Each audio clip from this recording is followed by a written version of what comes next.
കർത്താവ് നിങ്ങളോട് കൂടെ അങ്ങേ ആത്മാവോടും കൂടെ. വിശുദ്ധ മത്തായി അറിയിച്ച പരിശുദ്ധ സുവിശേഷത്തിൽ നിന്ന്. കർത്താവേ, അങ്ങേക്ക് മഹത്വം. അധ്യായം 5, 17 മുതലുള്ള തിരുവചന ഭാഗം.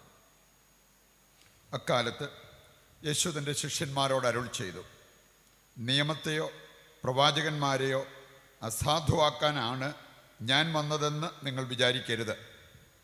അസാധുവാക്കാനല്ല, പൂർത്തിയാക്കാനാണ് ഞാൻ വന്നത്. ആകാശവും ഭൂമിയും കടന്നു പോകുന്നതുവരെ സമസ്തവും നിറവേറുവോളം നിയമത്തിൽ നിന്ന് വള്ളിയോ പുള്ളിയോ മാറുകയില്ലെന്ന് സത്യമായി ഞാൻ നിങ്ങളോട് പറയുന്നു.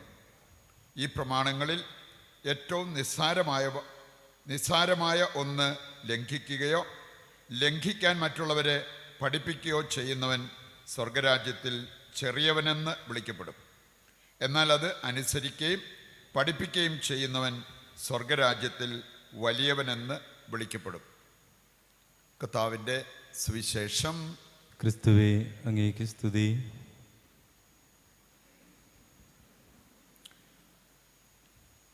ഈശോയിൽ പ്രിയപ്പെട്ടവരെ, ഇന്നത്തെ വായനകളുടെ വെളിച്ചത്തിൽ ചിന്തിക്കുമ്പോൾ ദൈവമക്കളായി നമുക്ക്, ക്രിസ്ത്യാനികളായി നമുക്ക് ദൈവം തന്നിരിക്കുന്ന ചില അവകാശങ്ങൾ, ചില പ്രിവിലേജസ്, അത് നമ്മൾ തിരിച്ചറിഞ്ഞ് ജീവിക്കണം. ഇത് തിരിച്ചറിയാത്തവർക്ക് ശോഭയുള്ള ഒരു ക്രിസ്തീയ ജീവിതം നയിക്കാൻ സാധിച്ചെന്ന് വരില്ല. ഏറ്റവും പ്രധാനപ്പെട്ട ഒരു കാര്യം നമ്മൾ കേട്ടത്, ബൈബിളിൽ വലിയൊരു സന്ദേശമായിട്ട് നമ്മൾ എടുക്കേണ്ടതാണ് നിയമാവർത്തനം 4-ാം അധ്യായത്തിൻ്റെ 7-ാമത്തെ വചനം. നിയമാവർത്തനം 4:7 നമ്മൾ കാണുന്നത്, ദൈവം ഇത്രയേറെ അടുത്തുള്ള മറ്റൊരു ജനത എവിടെയെങ്കിലും ഉണ്ടോ എന്ന് ചോദിച്ചിരിക്കുന്ന. ദൈവം ഇത്രയേറെ ഇസ്രായേൽ ജനത്തോട് അടുത്ത് നിന്നതുകൊണ്ട് ദൈവം പറയാണ്, ഇങ്ങനെയൊരു ജനത, വേറൊരു ജനത നിങ്ങൾക്ക് കാണാൻ പറ്റുമോ? പറ്റില്ല. നമുക്കറിയാം, യേശുവിന് നൽകപ്പെട്ട ശീർഷകങ്ങളിൽ ഒന്നാണ് ഇമ്മാനുവേൽ. എമ്മാനുവേൽ എന്ന് പറഞ്ഞാൽ നമുക്കറിയാം, ദൈവം നമ്മോട് കൂടെ. പഴയ നിയമത്തിലും പുതിയ നിയമത്തിലും ഒരുപോലെ നമ്മൾ കാണുന്ന ഒരു കാര്യമാണ്, ദൈവം നമ്മുടെ അടുത്തുണ്ട്. ദൈവം നമ്മൾ വിളിക്കുമ്പോഴേ നമ്മുടെ അടുത്ത് നിന്ന് ഉത്തരം നൽകുന്ന ഒരു ദൈവമാണ്. ഈ ദൈവത്തെ തിരിച്ചറിഞ്ഞ് ഈ ദൈവത്തിൻ്റെ കരം പിടിച്ച് നടക്കാത്തവരാണ് ആരുടെയെങ്കിലൊക്കെ കാല് പിടിച്ച് എന്തെങ്കിലുമൊക്കെ ഒരു കാര്യം നടന്നു കിട്ടാൻ വേണ്ടി ഓടി നടക്കുക. നമ്മൾ ആദ്യം തിരിയേണ്ടത്, ഏതാവശ്യത്തിലും നമ്മൾ തിരിയേണ്ടത് ദൈവത്തിങ്കിലേക്കാണ്. കാരണം ഇത്രമാത്രം അടുത്ത് ദൈവമുള്ള മറ്റൊരു ജനത ഇല്ല എന്നാണ് വചനം തന്നെ നമ്മളെ ഓർമ്മിപ്പിക്കുക. അപ്പം അതുകൊണ്ട് പ്രിയപ്പെട്ടവരെ, നമ്മുടെ ഉള്ളിൽ വാഴുന്ന ദൈവം, നമ്മുടെ ചുറ്റും വസിക്കുന്ന ദൈവം, സർവ്വവ്യാപിയായ ദൈവം, ഈ ദൈവത്തെ വിട്ടിട്ടല്ല മറ്റാരുടെയെങ്കിലും സഹായം തേടി നമ്മളിങ്ങനെ ഈ ലോക ജീവിതത്തിൽ ഓടി നടക്കേണ്ടത്. ഇനി നമുക്ക് ദൈവം നൽകിയിരിക്കുന്ന, നമ്മുടെ രക്ഷയ്ക്കായി, നമ്മുടെ നന്മയ്ക്കായി ദൈവം നൽകിയിരിക്കുന്ന 3 കാര്യങ്ങൾ ഇന്നത്തെ വായനകളിലൂടെ നമുക്ക് മനസ്സിലാക്കാൻ പറ്റും. ഒന്നാമത്തേത്, മോശ പ്രതിനിധാനം ചെയ്യുന്നത് എന്താണെന്ന് നമുക്കറിയാം. മോശ പ്രതിനിധാനം ചെയ്യുന്നത് നിയമം. ഏലിയ പ്രതിനിധാനം ചെയ്യുന്നത് പ്രവാചകന്മാരെയാണ്. അതുപോലെ യേശുക്രിസ്തു പ്രതിനിധാനം ചെയ്യുന്നത് പിതാവായ ദൈവത്തെ തന്നെയാണ്. യേശു പറഞ്ഞല്ലോ, എന്നെ കാണുന്നവൻ പിതാവിനെ കാണുന്നു.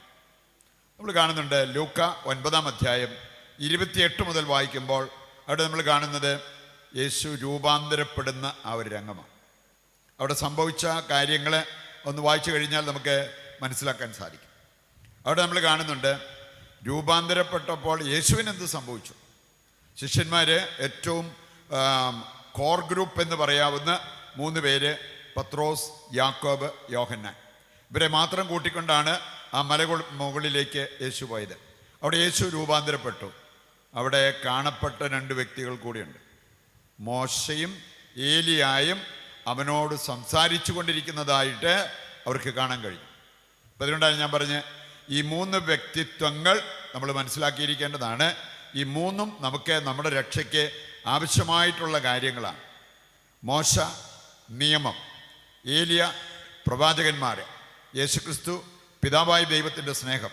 നമുക്കറിയാം, യേശുവിനെ യോഹന്നാൻ ശ്ലീഹ യേശുവിനെ കുറിച്ച് പറഞ്ഞിരിക്കുന്നത് ദൈവം സ്നേഹമാണ് എന്നാണ്.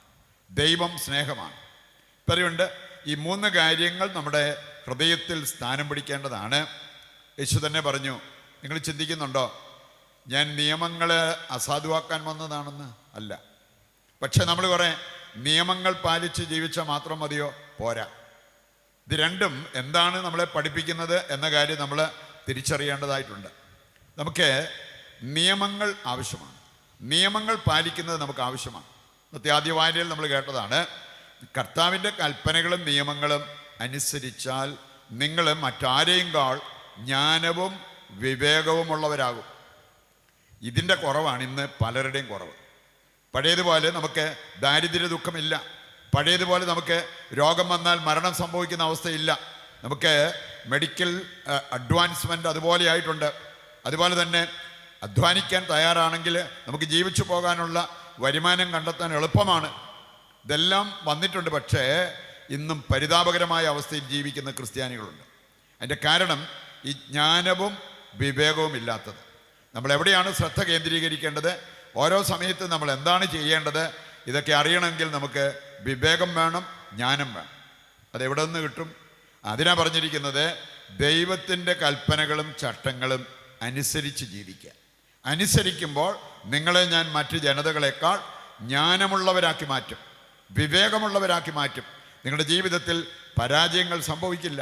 നമ്മൾ കാണുന്നുണ്ട്, ജോഷുവ 1-ാം അധ്യായം 5 മുതൽ 9 വരെ വായിച്ചാൽ അവിടെ പറഞ്ഞിരിക്കുന്നത്, നമ്മൾ കാണുന്നുണ്ട് ജോഷുവയ്ക്ക് ദൈവം കൊടുത്തൊരു നിർദ്ദേശം, നീ കർത്താവിൻ്റെ കൽപ്പനകളും ചട്ടങ്ങളും കൃത്യമായിട്ട് പാലിച്ചാൽ നിൻ്റെ ആയുഷ്കാലത്ത് ആരും നിന്നെ പരാജയപ്പെടുത്തത്തില്ല, ആർക്കും നിന്നെ തോൽപ്പിക്കാൻ പറ്റത്തില്ല.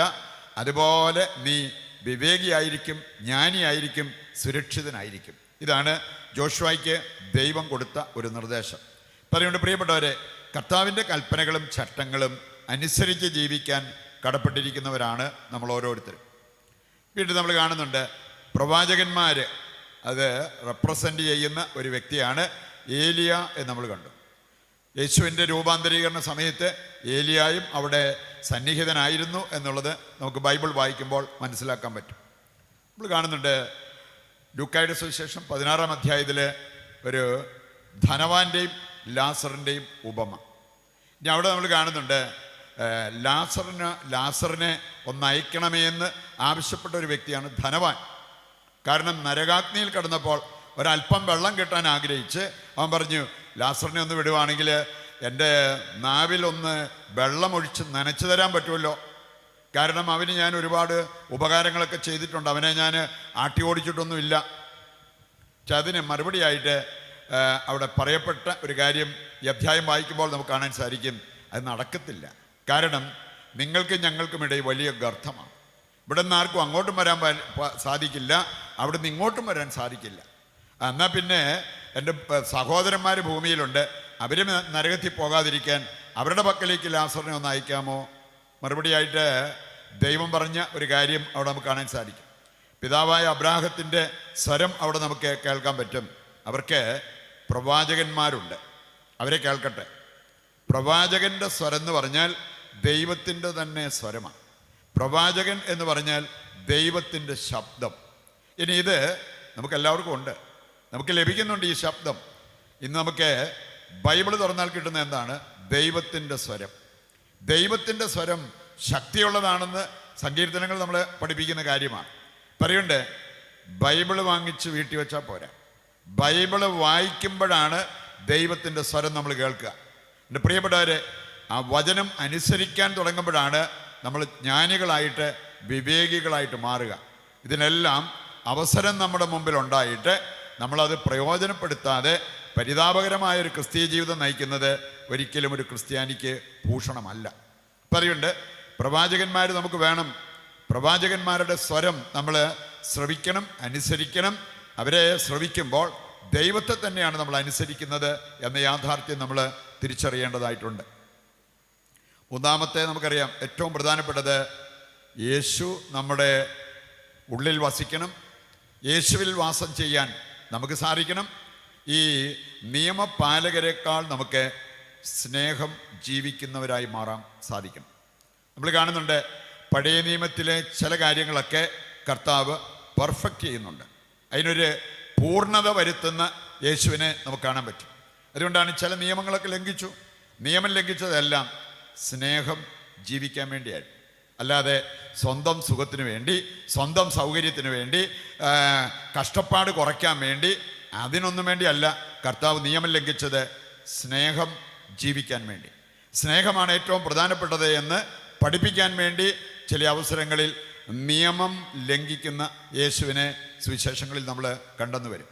പ്രിയപ്പെട്ടവരെ, ഇവ മൂന്ന് നമുക്ക് ആവശ്യമായിട്ടുള്ള കാര്യങ്ങളാണ്. നിയമം നമുക്ക് വേണം, പ്രവാചകന്മാരുടെ സ്വരം നമുക്ക് വേണം, യേശുവിൻ്റെ സ്നേഹം നമുക്ക് വേണം. ആ സ്നേഹത്തിൽ നമ്മൾ രൂപപ്പെടുന്നുണ്ടെങ്കിൽ, നമ്മൾ കാണുന്നുണ്ട് എഫേസ്യസ് 4:16 പഠിപ്പിക്കുന്നതാണ്, നിന്റെ ശരീരം മുഴുവൻ ദൈവസ്നേഹത്തിൽ രൂപപ്പെടണം. ഇതിന് യേശുവുമായി ഒരു സൗഹൃദം സ്ഥാപിക്കാതെ നമുക്കത് സാധ്യമാകത്തില്ല. ഇനി അങ്ങനെ രൂപപ്പെട്ട് കഴിഞ്ഞാൽ പിന്നെ കണ്ണുകൊണ്ട് നമുക്ക് പാപം ചെയ്യാൻ പറ്റില്ല, നാവ് കൊണ്ട് നമുക്ക് പാപം ചെയ്യാൻ പറ്റത്തില്ല, ഒരു വിധത്തിലും നമുക്ക് പാപം ചെയ്യാൻ പറ്റത്തില്ല. കാരണം നമ്മുടെ ജീവിതം സ്നേഹത്തിൽ രൂപപ്പെട്ടിരിക്കുന്നു. ഈ ഒരവസ്ഥയിലേക്ക് നമ്മുടെ ജീവിതത്തെ ഉയർത്തുവാനാണ് ദൈവം ആവശ്യപ്പെടുന്നത്. ആ ഒരു കാര്യം ചെയ്യുവാൻ വേണ്ട കൃപയ്ക്കും അനുഗ്രഹത്തിനുമായിട്ട് ഇന്നത്തെ ബലിയിൽ ദൈവത്തോട് നമുക്ക് പ്രത്യേകം പ്രാർത്ഥിക്കുകയും ചെയ്യാം.